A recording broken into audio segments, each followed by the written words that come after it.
Welcome to the first episode of the Bright and Ugly campaign. Our travellers are heading north to the town of Traven in the Trevallion territories, the neutral ground, because business is just too heavy down south, too competitive. They can't find a way to make money. So our band of ragtag misfits have managed to work together to head towards the frontier where work is more dangerous, yet their skills might be more used to what work is available there. Beneath the blistering hot sun, they trudge through the dirt path to the town of Traven. Its walls come into sight as they continue to meander, sweat staining their clothes. They walk through the gates, trudging through the dirt beneath their boots. Look left and see the stables and rows of buildings. A wagon rolls past them. They look right and see buildings on the right. Well, most of them, after their long journey, will be looking for the saloon. But before they can decide where they're going, a grizzled old dragonborn with red scales on his face, chipped and missing, hobbles over with his wooden leg and approaches them. "You fellows are new to Traven, aren't you? Now, my name's Greyzaig. You ever need any information around here, you come to me. I got exactly what you need.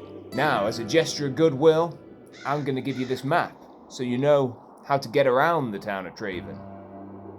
And remember, you ever need any information about anything happening in these parts, I'm your guy, for a price."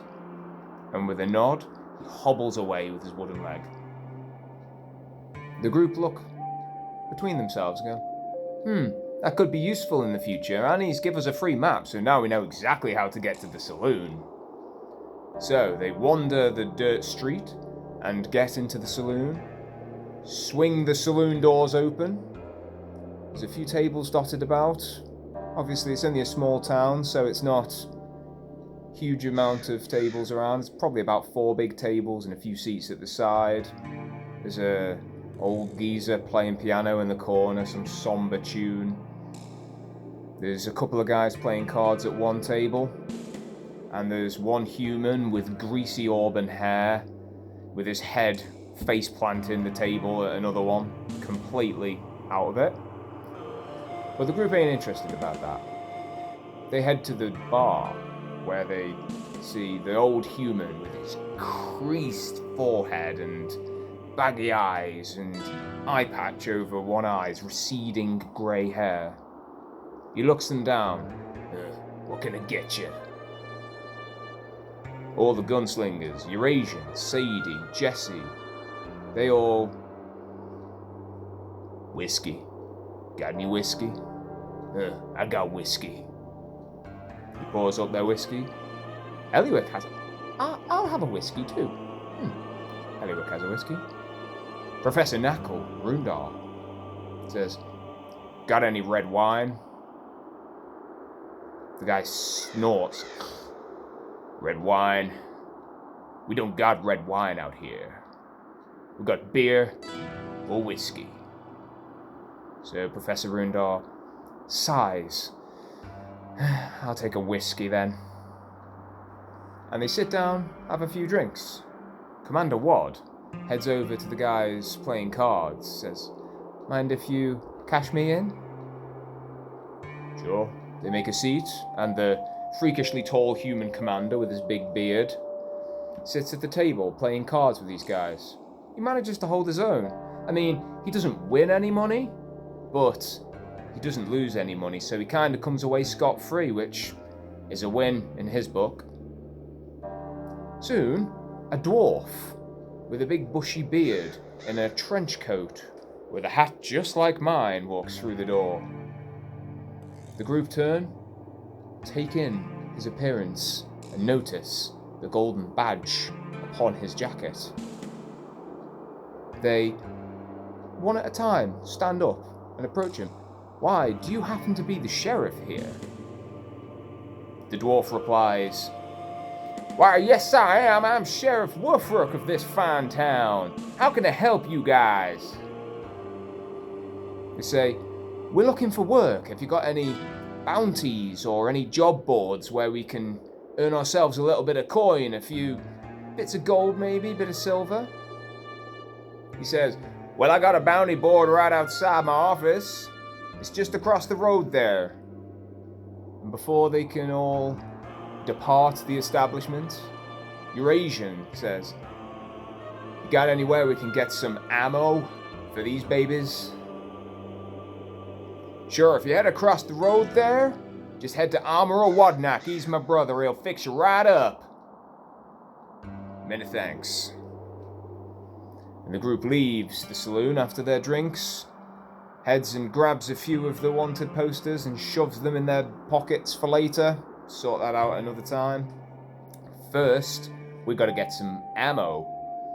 They head into Armorer Wadnak's and approach the desk, where the ginger-bearded dwarf with his bald head is loading crates.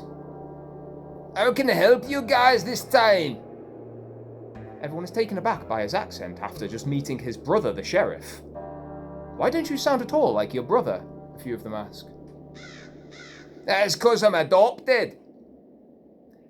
That was the end of that conversation. They purchased their ammo happily from Armorer Wadnak, and with their guns loaded and plenty of rounds to go, they walk out onto the streets once more. Before they can have a look at the wanted posters, however, a man, human, with a black tailcoat and pants and fancy-looking shoes, top hat, even a monocle, is running down the street, dirtying up all his fancy clothes with the mud. Oh, help me! Somebody please help me! The group rush to his aid. How can we help you, sir? I have been set upon by bandits. My wagon, full of valuable stock, has been commandeered by those ruffians. The group go, we can get it back for you, if you're willing to pay us. 20 gold pieces to each of you if you can recover my stock. Eurasian says, make it 25. And the man caves as the sweat drips down his face. Of course, 25 each. Anything, just get my stock back. It's south of the gate. Just a few miles. You should see it on the road. Right, looks like we're off. The group marches south for a few hours, and they find no sign of the wagon, except for the path is sort of crisscrossed with marks. They manage to find a trail that leads off towards the River Merrin that runs through Traven. So they head down to the riverside, following the tracks as best they can. Relaf takes to the air, because he's an Aarakocra, he can fly. He manages to scout out the whereabouts of the wagon, and the others catch up. They investigate the wagon, and the most alarming thing about the wagon is a human-sized coffin, complete with runes of various languages, and it looks like it's been bust open, and whatever was inside has been taken. The group discuss what could have been in there, some kind of ancient evil being, or maybe an ancient good being of magical power, which is very rare to see nowadays. Or perhaps it could have been used to store someone for the slave trade. Perhaps this lord is a slaver. You never know. And they wouldn't ever know unless they pursued the outlaws that had commandeered the vehicle. They look around and manage to find a small cave at the riverside. They enter the cave and see 2 armed guards already. The guards reach for their weapons. Get out of this cave! This is our cave! You got no business here! But the group go, we're not here to cause any harm. We're just down the riverside looking for a place out of this blistering heat. And so the guards share a smoke, pass it round, and the group are generally quite nice. They have a little discussion with the guards. Jesse ain't really interested, so Jesse goes outside and dips his feet in the stream. doesn't mind the sun. Then Rundar tries to wander further into the cave. I told you're not to go back there! The guards draw their weapons, and a fight ensues so quickly in the blink of an eye. All of a sudden, everyone has jumped on this one guard, shooting him, stabbing him. They completely murder him, and his friend is completely taken aback, drops all of his weapons. Okay, you got me. They interrogate him. Who's further in the cave? Oh, it's my boss. They found something in that weird crate. I don't know anything about it. They just took him back further into the cave. So the group decide to let him go with his life, and they continue further through the cave. Jesse joins back up with them, and they meander slowly through the dark corridor.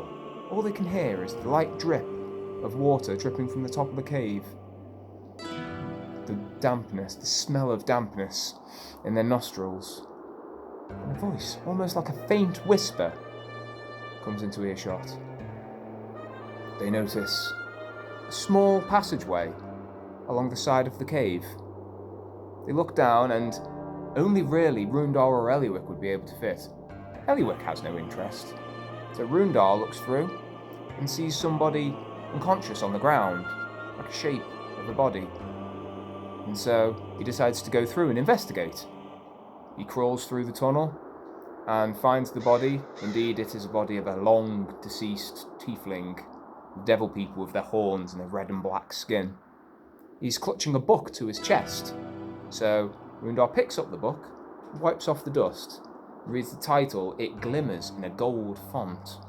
The Omniscient Seven, the book is called. The name rings a bell, but he can't quite recall where from. Then suddenly, the ghost of the dead tiefling appears. Says, "That's my book, give it back!" Rundar has a discussion with the ghost, and they come to an agreement. The ghost, who is a tiefling called Timos, was an adventurer. Rundar agrees to make Timos and his name famous for being the adventurer that finds the legendary Omniscient Seven, the original copy by the famous author Grion Elios. And with that agreement, Timos feels like his ghost might finally be able to rest, but only once Rundar has fulfilled his end of the bargain. Rundar takes the book and then joins the rest of the group through the tunnel. They continue further down until they can hear raised voices. They sneak into an opening in the cave, where they find several armed bandits dotted about. They're brandishing their weapons. A half-orc lady at the other end of the cave that seems to be their leader. She is arguing about this backpack with somebody in the shadows. She notices the group come in and drops the backpack immediately. As she turns to face them on, the group realise she is incredibly athletic looking. She's tall, over 6 feet tall. She's slender, but muscular. The most muscular half-orc you've ever seen. She looks like she should be some kind of professional bodybuilder. The group say, "We're not here to cause any trouble." But she will not listen to them. She commands her underlings to attack, and they all draw their weapons. The figure in the shadows retreats further into the cave out of the way of the combat, and the group all begin to draw their weapons. Zoltorin gets his sword, the gunslingers draw their pistols and rifles, the professors draw their pistols. Everyone is ready to fight. But who's going to come out on top? I guess you're going to have to wait till the next episode of the Bright and Ugly campaign.